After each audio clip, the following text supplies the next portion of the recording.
श्री स्वामी समर्थ. नमस्कार, मी शर्मिला. माझ्या यूट्यूब चॅनलमध्ये माझ्या सगळ्या गोडताईंचं, मैत्रिणींचं अगदी मनापासून स्वागत करते. आजचा दिवस तुम्हाला खूप छान जाओ, तुमच्या मनातील सगळ्या इच्छा पूर्ण हो, हीच महाराजांच्या चरणी प्रार्थना करते आणि आपल्या नवीन व्हिडिओला सुरुवात करते. अक्षय तृतीयेच्या दिवशी पितरांसाठी तर्पणविधी, पिंडदान, दानधर्म, सेवा या गोष्टी आवर्जून कराव्यात. 3 पिढ्यांपर्यंतचा पितृदोष शांत करण्यासाठी पितरांची कृपा प्राप्त व्हावी. पितृदोषामुळे तुम्हाला तुमच्या आयुष्यामध्ये, तुमच्या संसारात ज्या काही अडचणी येत आहेत तर त्या दूर होऊन तुमची अडलेली कामे पूर्ण व्हावी, यासाठी वर्षातील अक्षय तृतीया दिवस अतिशय महत्त्वाचा आहे. असं म्हटलं जातं की या दिवशी पितृलोकातून पितृ येत असतात आणि आपल्या घराचा उंबरठा जो असतो तर त्या उंबरठ्याजवळ बसलेले असतात आणि त्यामुळे या दिवशी पितरांसाठी सेवा, दानधर्म, पूजा या गोष्टी आवर्जून केल्या पाहिजे.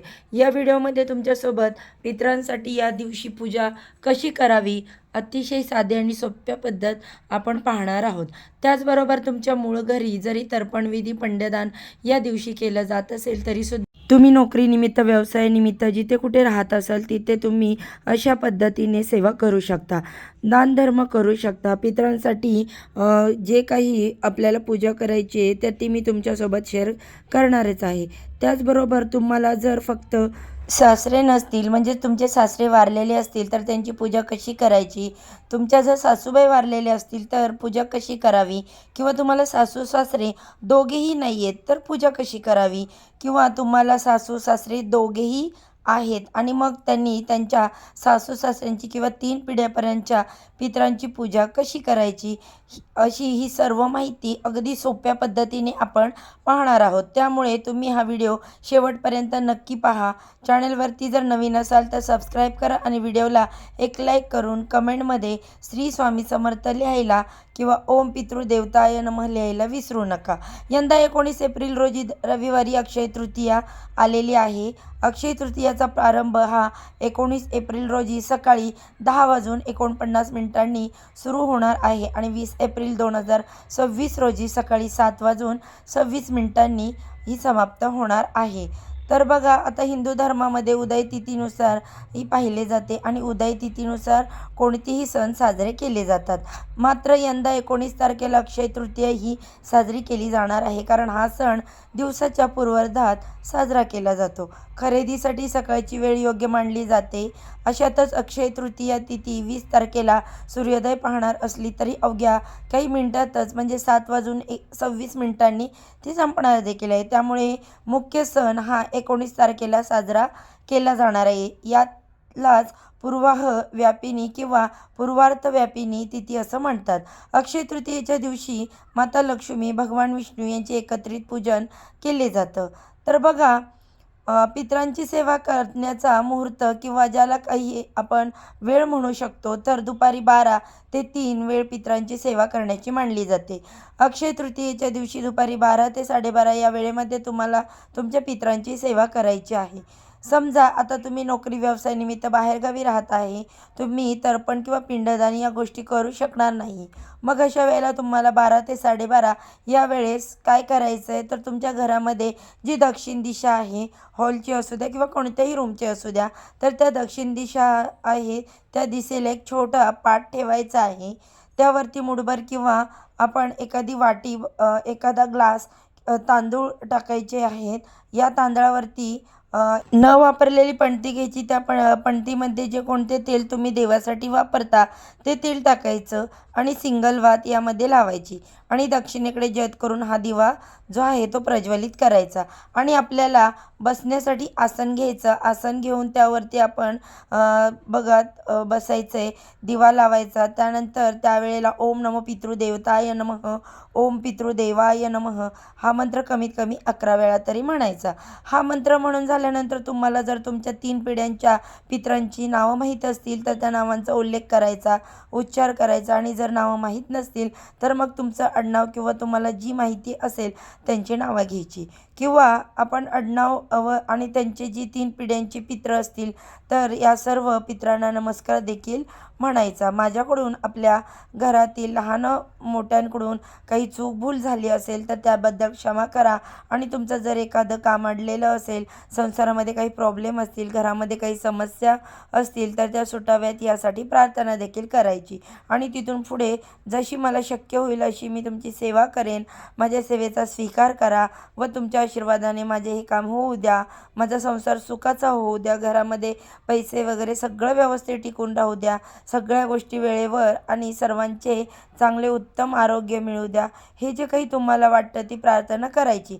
आणि त्यानंतर तुम्हाला पितृ अष्टकचं पठण करायचं. मी पर्सनली स्वतः पितृ अष्टक म्हणते.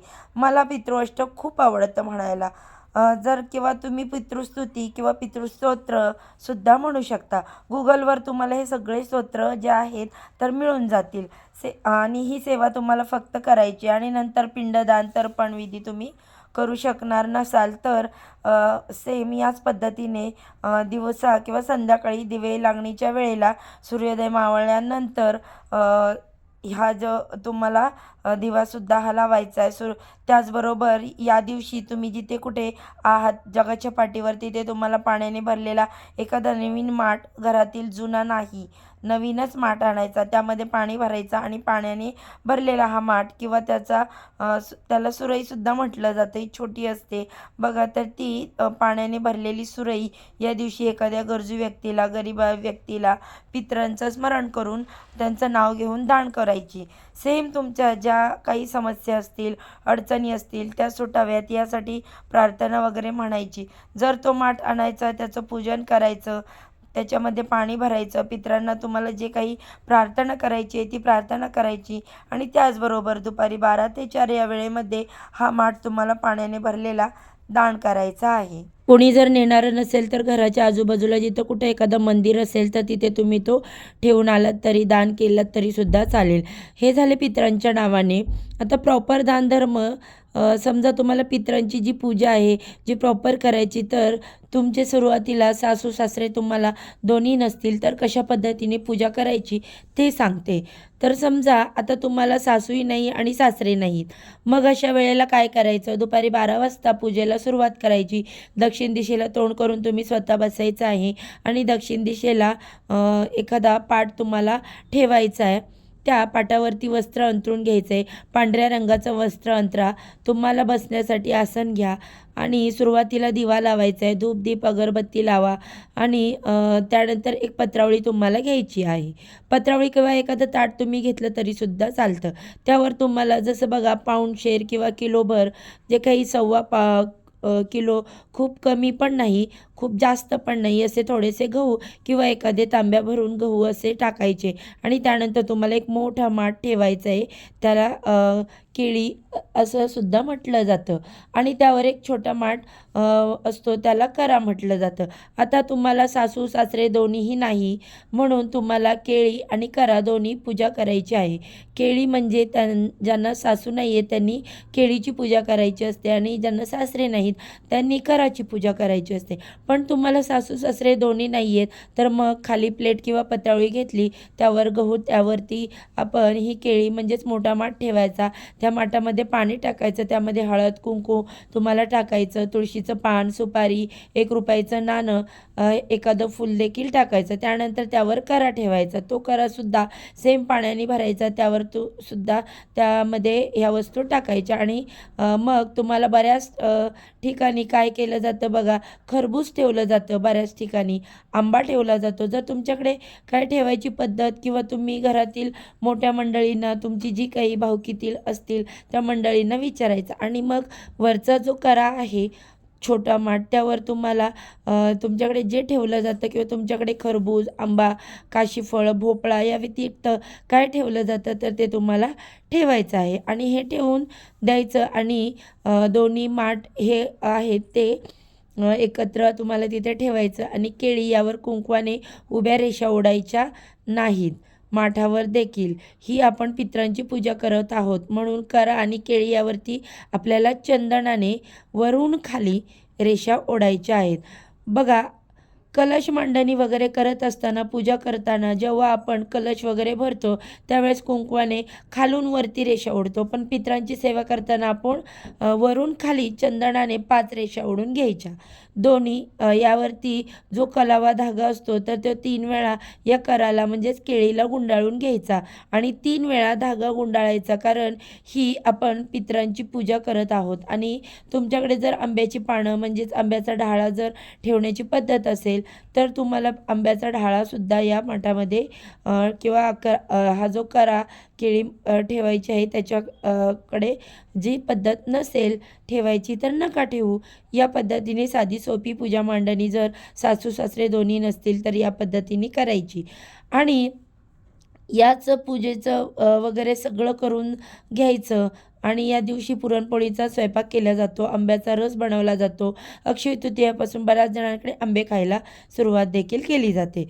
तर जो तुम्ही नैवेद्य बनवला असेल तो नैवेद्य दाखवायचा. तुमच्या पितरांचे, तुमच्या सासू सासऱ्यांचे तुमच्याकडे जर फोटो असतील तर करा केळीच्या मागे तुम्ही ते फोटोसुद्धा ठेवू शकता. फोटो स्वच्छ पुसून घ्यायचा, त्यांना हार फुलं अर्पण करायची, धूप दीप दाखवायचा, नंतर नैवेद्य दाखवून घ्यायचा आणि ही झाली आपली साधी सोपी पूजा. आणि त्यानंतर मग तुम्हाला तुम्ही जो काही स्वयंपाक केलेला आहे, बनवलेला आहे पुरणपोळी, तर ते थोडं थोडं एका ताटामध्ये घ्यायचं आणि एकत्रित करून कुस्करून घ्यायचं. हे सगळं कुस्करून घेतल्यानंतर एक घास तोडून घ्यायचा आणि त्याच्यात सगळं काही हे बनवलेलं आहे तर ते घ्यायचं व अग्नीवरती जे आहे ती पितरांना तुम्हाला घास द्यायचं आहे. असं ते तुम्हाला करायचं आहे. तुम्ही जे कालवलेला नैवेद्य आहे तो तुम्हाला हवनपात्रामध्ये, म्हणजे जर तुम्ही हवन पेटवलेलं असेल तर त्यामध्ये तुम्हाला टाकायचं आहे, किंवा मग तुम्ही गॅसवर देखील धरू शकता. या पद्धतीने तुम्हाला जी आघारी आहे तर ती द्यायची आहे. मग बाकी जे उरलेलं आहे ते तुम्ही गाईला खायला घालू शकता, किंवा तुमच्याकडे जी काही आघारी केली जात नसेल म्हणजे पितरांना घास दिला जात नसेल तर तो दाखवलेला नैवेद्य आहे तो तुम्ही तुमच्या घराच्या आजूबाजूला कुठे गाय असेल तर गाईला खाऊ घाला. आता गायसुद्धा खायला नसेल तर घराच्या आजूबाजूला एखादं मोठं झाड वगैरे असेल तर तिथे सुद्धा ठेवू शकता, किंवा पशुपक्षी वगैरे खाऊ शकतील. आता मग तुम्हाला समजा सासू सासरे नसतील तर तुम्ही पुरुष आणि महिला बोलू शकता आणि त्यांना जेवू देखील घालू शकता. आणि तुम्हाला जर सासरे नसतील तर पुरुष बोलवायचा, त्यांना जेवू घालायचं. तुम्हाला सासूबाई नसतील तर महिला बोलवायचे, सवासणं असेल तर सवासणं, आणि मग त्यांना जेवू घालायचं. तर अशा पद्धतीने पितरांची पूजा झाल्यानंतर पितरांसाठी जी आपण जेवायला बोलवलेले आहेत तर त्यांना जेवण झाल्यानंतर पितरांनाही आघारी घास दिल्यानंतर घरातील जी छोटी मोठी मंडळी आहेत त्यांनी या दिवशी अन्नग्रहण करायचं, असं जेवण करायचं असतं. जोपर्यंत पितरांची सगळी पूजा व जेवण जेवायला सांगितलेले आहेत ते जेवण होत नाही तोपर्यंत या दिवशी आपण उपवास करायचा असतो. आणि या दिवशी व्रत केल्याने खूप जास्त महत्त्व आहे आणि त्याचा फायदा देखील होतो. पितरांना घास देईपर्यंत तसेच पितरांना नैवेद्य दाखवून झाल्यावर लगेच कावळ्याला देखील घास ठेवायचा, मात्र हे अजिबात विसरू नका. आता बघा, समजा तुम्हाला सासूबाई नाहीत तर त्यातला जो काही खालचा माठ आहे ना, फक्त तो खालचा माठ घ्यायचा. सेम पूजा याच पद्धतीने खाली पत्रावळी त्याच्यावरती घेऊन खालचा माठ, त्याला केळी असं म्हटलं जातं, सेम त्यावरती पाणी वगैरे सगळं भरायचं.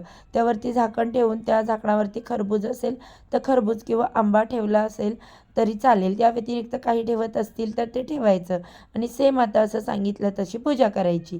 केळीची सेम तर त्याच पद्धतीने पूजा करायची. आणि तुम्हाला सासूबाई तुमच्या जर गेल्या असतील तर एखाद्या महिलेला जेवण वगैरे घालायचं, त्यांना नैवेद्य वगैरे सेम तसाच दाखवायचा, गाईला खाऊ घालायचा आणि ती महिला जेवून गेल्यानंतर तुम्हाला तुमच्या घरातील जी मंडळी आहेत तर ते अन्नग्रहण करू शकतात किंवा ते जेवण करू शकतात. आता समजा तुमचे सासरे फक्त गेले असतील तर अशा वेळेला फक्त वरचा जो कराय तो छोटा माठ आहे तो फक्त पुजून घ्यायचा आणि गव्हावर तो ठेवायचा आणि सेम पूजा पद्धत सेम करायची आणि मग तुम्हाला त्याची पूजा देखील करायची. आता हे जे करा आणि केळी आहेत त्याचं काय करायचं तर ते तुम्ही तुमच्या आजूबाजूला कोणी गुरुजी वगैरे असतील तर त्यांना पाण्याने भरलेला तो दान करू शकता, किंवा तुम्ही कोणी गरजू व्यक्ती असेल तर त्यांना देखील दान करू शकता.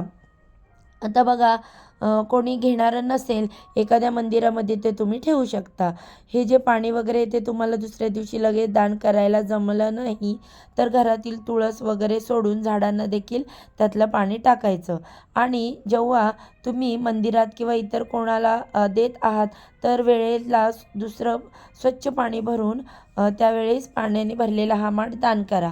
केळी तुम्हाला दान करायची आहे. आणि अक्षय तृतीयेच्या दिवशी पितरांसाठी दान करायला सुद्धा खूप जास्त महत्त्व आहे बरं का.